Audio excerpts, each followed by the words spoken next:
What would you do if the sky started calling your name and you were the only one who could hear it? Not a voice, not a warning, just a quiet pull that refuses to leave your mind. This is the strange emotional core of Close Encounters of the Third Kind, a movie that turns alien contact into something deeply personal and surprisingly human. Before we go deeper, take one quick second to like this video and subscribe to the channel. It really helps the channel grow and brings you more deep movie breakdowns like this one.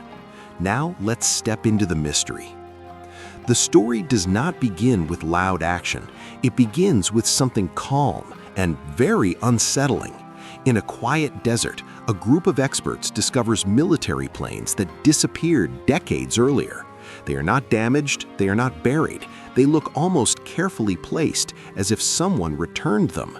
This moment is important because the film immediately plants a question in your mind. Not what is happening, but who did this and why?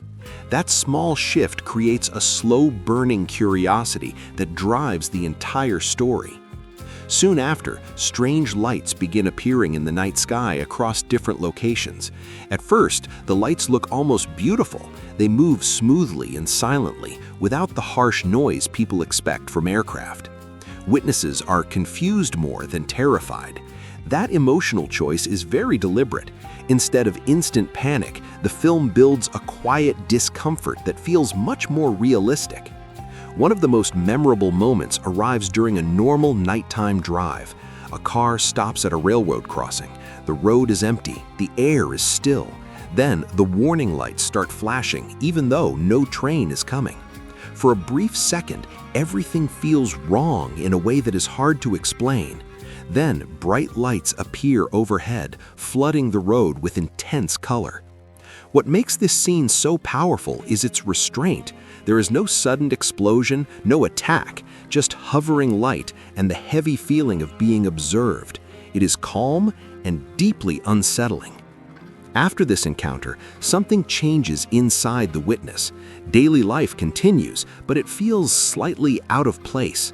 Work feels harder to focus on, conversations feel distant, sleep becomes restless.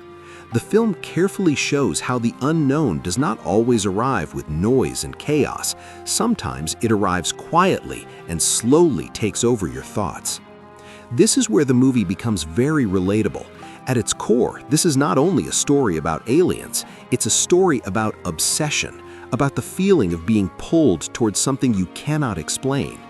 Across the country, more people report similar experiences: strange lights, electrical disturbances, unusual sounds in the night.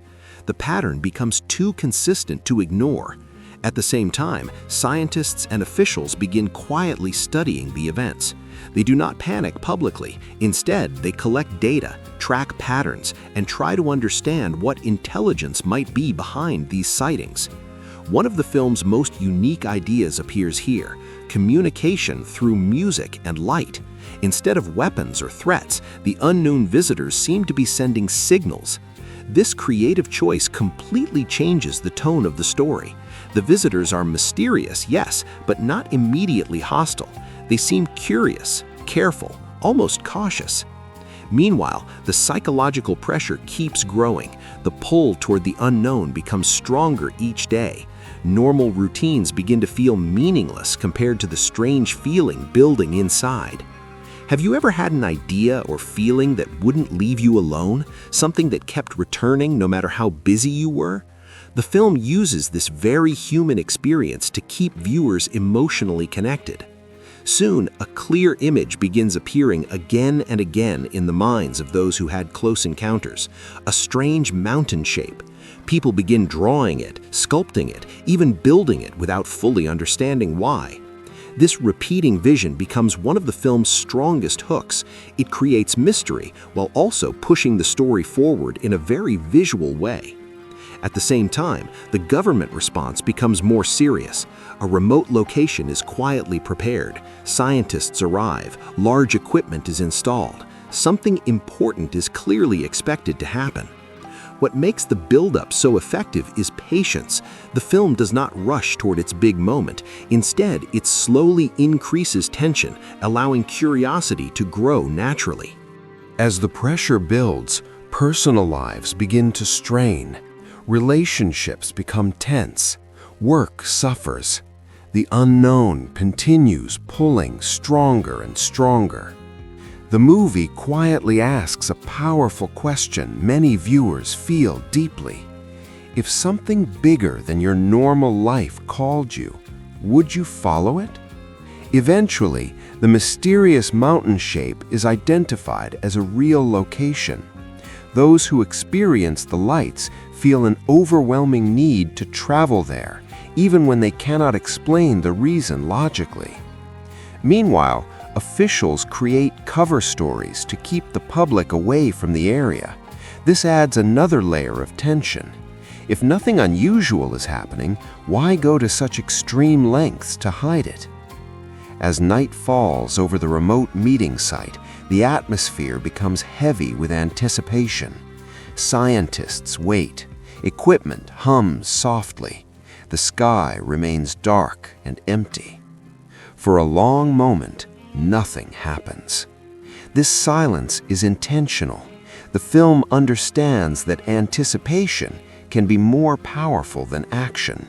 It stretches the moment, making viewers lean forward without even realizing it. Then, very slowly, distant lights appear on the horizon. At first, they are small and easy to miss, but they grow brighter and more defined as they approach. The movement is smooth, controlled, almost graceful. What follows is one of the most iconic sequences in science fiction history. The craft does not rush in aggressively. It arrives with calm precision, almost like it is carefully announcing its presence. The use of color and sound in this moment is unforgettable. Bright lights pulse in complex patterns. Deep musical tones echo across the landing site. Instead of fear, the scene creates awe. Instead of chaos, it creates curiosity. This is a bold storytelling choice that still feels unique even today. The famous musical exchange becomes the emotional center of the film. Humans send tones. The visitors respond, back and forth, like two sides trying to learn each other's language. This moment is powerful because it suggests something hopeful, that communication between very different beings might be possible. As the encounter continues, the visitors finally begin to reveal themselves. The moment is quiet and careful. There is no sudden shock. The film chooses wonder over fear, curiosity over panic, and that choice is exactly why the ending feels so memorable. But the deeper power of Close Encounters of the Third Kind is not just in its visuals, it is in what the story represents. The movie was released during a time when space exploration and UFO curiosity were growing in public imagination.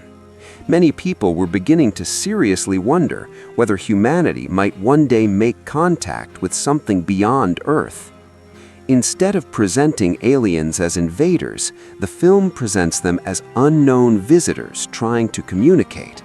That shift makes the story feel more thoughtful and emotionally complex.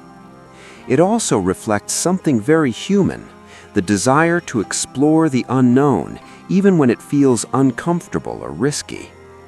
Throughout the film, the unknown is never fully explained in simple terms, and that's intentional. Mystery is part of the experience. By the time the final moments arrive, the story has quietly transformed. What began as confusion and tension becomes something closer to cautious wonder. And maybe that's why the film continues to stay relevant decades later, because deep down, many people have looked up at the night sky and felt that same quiet curiosity. What if we are not alone? What if the universe is not silent, but simply waiting for the right moment to speak? The film does not give easy answers. Instead, it leaves viewers with a feeling that lingers long after the credits end. A feeling that the unknown may not always be something to fear. Sometimes it may simply be something we haven't learned how to understand yet. And now the question becomes personal. If the sky filled with light tonight and you felt that same quiet pull, would you ignore it? Or would you take one step forward and listen?